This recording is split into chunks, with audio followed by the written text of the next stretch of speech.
What's up buddy ကျွန်တော်ကတော့ K ပဲဖြစ်ပါတယ်အရင်ဗီဒီယိုတော့ငါကျွန်တော်ညီကိုတို့အတွက်ဂျင်မောက်မီရဲ့ကတ်တင်အမျိုးအစားတွေနဲ့ကိုယ့်ရဲ့ body type alike ဘယ်လိုရွေးချယ်ရမလဲဆိုတာကိုပြောပြပေးခဲ့ပြီးပါပြီတကယ်လို့မကြည့်ရသေးဘူးဆိုရင်လည်း description မှာကျွန်တော် video link လေးကိုထည့်ပေးထားပါမယ်အဲ့ဒီဗီဒီယိုမှာကျွန်တော်ကတိပေးခဲ့တဲ့အတိုင်းဒီနေ့ဗီဒီယိုမှာတော့အဲ့ဒီကတ်တင်တွေကိုအသုံးပြုပြီးတော့ဘယ်လိုအင်ကြီးဘယ်လိုဖက်နှက်ဘယ်လို accessories တွေနဲ့တွဲဖက်ဝတ်ဆင်ရင်ညီကိုတို့အနေနဲ့အထာအကျဆုံးနဲ့ smart အကျဆုံးဖြစ်မလဲဆိုတဲ့ outfit ideas တွေကိုကျွန်တော်အသေးစိတ်ပြပြပေးပါမယ်ဖြစ်ပါတယ်ယူတဲ့ T-shirt နဲ့ဂျင်မောက်မီဝတ်တာကနေစလို့ streetwear တာမကလူကြီးလူကောင်းဆန်ဆန် smart casual အထိပြောပြပြီးတော့မှမလို့ဗီဒီယိုကိုအဆုံးထိကြည့်ဖို့တောင်းဆိုလိုက်ပါတယ်ပထမဆုံး look အနေနဲ့လက်တလော Instagram နဲ့ TikTok မှာလည်းမြင်နေတွေ့နေရတဲ့ Starpoint aesthetic ကနေစရအောင်ဒီ look ရဲ့အသက်က black slim fit တို့မဟုတ် standard skinny jeans ပါပဲဘယ်လိုတွဲဖက်ဝတ်ဆင်ရမလဲဆိုရင်တော့ခပ်ပေါ့ပေါ့အင်ကြီးတွေကိုမရွေးချယ်ပဲနဲ့အပေါ်ကနေ fit ဖြစ်မဲ့အမဲရောင် t-shirt plain black tee ဝတ်ပြီးတော့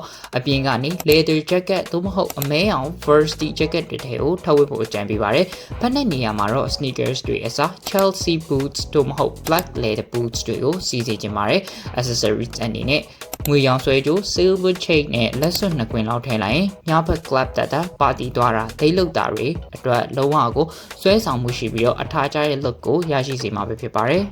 ဒုတိယ look ကတော့နေကင်းဘက်တင်ငယ်ချင်းတွေနဲ့ဆိုင်ထိုင်တာတင်နှန်းသွားတာမျိုးအတွက်တန်တန်ပြည့်ပြည့်ရှိမဲ့ casual preppy look ပဲဖြစ်ပါတယ်ဒီနေရာမှာသုံးရမှာက slim fit jeans တွေကိုရွေးချယ်လို့ရပါတယ်အပေါ်ကနေ collar ပါတဲ့ polo shirt တွေနဲ့တွဲဖက်ဝတ်ဆင်လို့ရပါတယ်ဖနက်ကိုတော့အယောင်ဆုံးတာတွေရှောင်ပြီးတော့ white sneakers တွေဖြစ်တဲ့ဥပမာ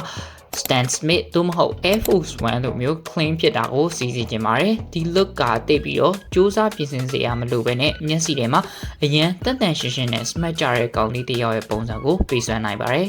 ကဲတတိယတစ်ခုကတော့လူကြီးလူကောင်းဆန်ဆန်နဲ့လုပ်ငန်းခွင်ရုံးတက်ဒါမှမဟုတ်မိဘလူကြီးတွေနဲ့တွေ့မဲ့ပွဲတွေအတွက် smart casual look ပဲဖြစ်ပါတယ်ဒီနေရာမှာသုံးရမှာကအပြည့်တွေလုံးဝမပါတဲ့ straight fit jeans တွေပဲဖြစ်ပါတယ်အပေါ်ကနေ leaning shirt သို့မဟုတ် bottom up shirt တွေကိုတိတိကျကျလေးပေါင်းပြီးထည့်ပြီးတက်ကင်လုပ်ဝတ်စေချင်ပါတယ်ပြီးရင်အညူရောင်တရေခပ်ပတ် brown leather belt ပတ်ပြီးတော့ဖက်နက်ကို loafers တို့မဟုတ် Chelsea boots တွေနဲ့တွဲဝတ်စေချင်ပါတယ်ညီကိုကအရက်ပူတဲ့သူဆိုရင်ဒီလိုမျိုးခါးမြင့် straight fit ကိုတက်ခင်လုပ်ပြီးတော့ဝတ်တာကညီကိုရဲ့ခြေထောက်ကိုပိုရှည်သွားစေပြီးတော့အရန်ကိုယုံကြည်မှုရှိစေပါလိမ့်မယ်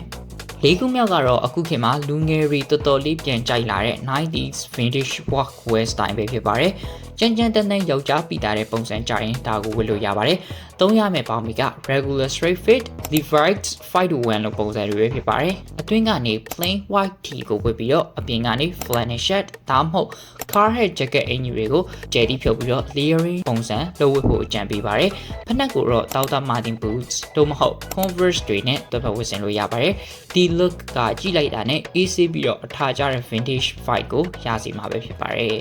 ကဲအခုဆိုရင် streetwear ရဲ့ဘရင် baggy jeans outfits တွေကလာပြီးပဲဖြစ်ပါတယ်ဒီ look မှာ baggy jeans ကိုရွေးပြီးတော့အပေါ်ကနေ oversize hoodie တို့မဟုတ် oversize graphic tee တွေကိုဝတ်စေချင်ပါတယ်ဘောင်းမီစာကဖက်နက်ပေါ်မှာစုပုံပြီးကြာနေတဲ့ stacking ပုံစံဖြစ်ဖို့အတွက်ဖက်နက်ကို chunky ဖြစ်တဲ့ Nike Dunk Low ဒါမှမဟုတ် Jordan 1လိုဖက်နက်မျိုးတွေနဲ့တွဲဝတ်စေချင်ပါတယ် accessories အနေနဲ့ကောင်းပါပင်းကြီးလေးပါဆောင်းလိုက်ရင်တော့တကယ်ကိုအထားကြတဲ့ Y2K skater vibe ကိုရရှိပဲဖြစ်ပါတယ်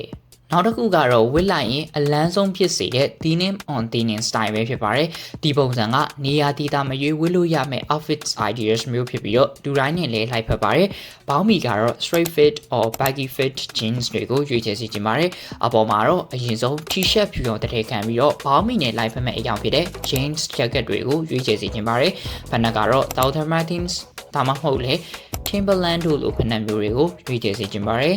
နောက်ဆုံး look ကတော့တာမန်နဲ့မတူဘဲနဲ့ခွဲထွက်ခြင်းတဲ့ fashion ကို next level စမ်းကျင်တဲ့သူတွေအတွက် flare jeans look ပဲဖြစ်ပါတယ်ဒူအောက်ကနေကွဲထွက်သွားတဲ့ဘောင်းမီတွေပေါ့အရင်ဆုံးကိုကြိုက်တဲ့ flare jeans တစ်ထည်ကိုဝတ်ပြီးတော့အပေါ်ကနေ cardo boxy fit tee တွေနဲ့တွဲဝတ်ဆင်ကြပါတယ်အင်ကြီးအရှိကြီးတွေဝတ်ရင်ခန္ဓာကိုယ်အချိုးစားပြတ်တယ်လို့ပါဖနက်ကိုတော့ pointed boots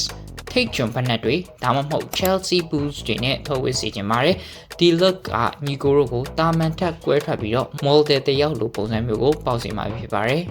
ကဲ outfits တွေတည်ပြီးပြီဆိုတော့ဘယ် outfits ကိုမဆိုပို့ပြီးတော့အသက်ဝင်သွားစေမဲ့ bonus tips လေး၃ချက်ကိုဆက်ပြီးတော့ပြောပြပေးပါမယ်ပထမတစ်ချက်ကတော့ cuffing ပေါင်းမီအောက်ခြေကိုခောက်ဝစ်တာပဲဖြစ်ပါတယ်ဂျင်းမောက်မီကအရန်ရှိနေပုံပြက်ပန်းပြက်အပုပ်လိုက်မထားပဲနဲ့အောက်ခြေကိုတီတီတက်တက်ခောက်ဝစ်ပေးတာက vintage style ကိုရစီပြီးတော့ဖက်နှက်ကိုပို့ပြီးတော့ပေါ်နေစေပါတယ်ဒုတိယတစ်ချက်ကတော့ banana essence ပဲဖြစ်ပါတယ်အရင်ဗီဒီယိုတွေမှာကျွန်တော်ပြောခဲ့ဘူးတလို့ပဲ street wear ဝတ်တဲ့အခါ banana ကိုခောက်ပြီးတော့ဘေးကပေါင်းမီခါခွင် belt loop မှာတွဲလောင်းလေးချိတ်ဆွဲတဲ့ပုံစံကလည်းတကယ်ကိုမိုက်ပါတယ်တတိယတစ်ခုကတော့ wallet chain တွေပဲဖြစ်ပါတယ်။ baggy သို့မဟုတ် straight fit တွေဝတ်တဲ့အခါငွေရောင်တန်ကြိုး wallet chain ကိုတွဲဖက်ချိတ်ဆွဲတာကလည်းဂျင်းမောက်မီဝတ်တဲ့ညီကိုရဲ့ fight ကိုနောက်တစ်ဆင့်မြင့်တင်ပေးနိုင်ပါတယ်။ကဲဒါတွေကတော့ညီကိုတို့အတွက်ကျွန်တော်လုပ်ပေးထားတဲ့ဂျင်းမောက်မီနဲ့တွဲဖက်ဝတ်ဆင်လို့ရမယ်အကောင်းဆုံး outfit ideas တွေနဲ့ကိုယ့်ရဲ့ look ကိုနောက်တစ်ဆင့်မြင့်တင်ပေးနိုင်မယ့် tips တွေပဲဖြစ်ပါတယ်ကျွန်တော်ရဲ့ဒီ video လေးကညီကိုတို့အတွက်အသုံးဝင်နေဆိုရင် video လေးကို like လုပ်ပြီးတော့ကျွန်တော်ရဲ့ channel လေးကို subscribe လေးလုပ်ပေးဖို့လည်းတောင်းဆိုလိုက်ပါတယ်နောက်ထပ်အသစ်သစ်သော fashion ကြောင်းရိုင်းနဲ့ကျွန်တော်ပြန်လာခဲ့ပါဦးမယ်အားလုံးကိုကျေးဇူးအများကြီးတင်ပါတယ်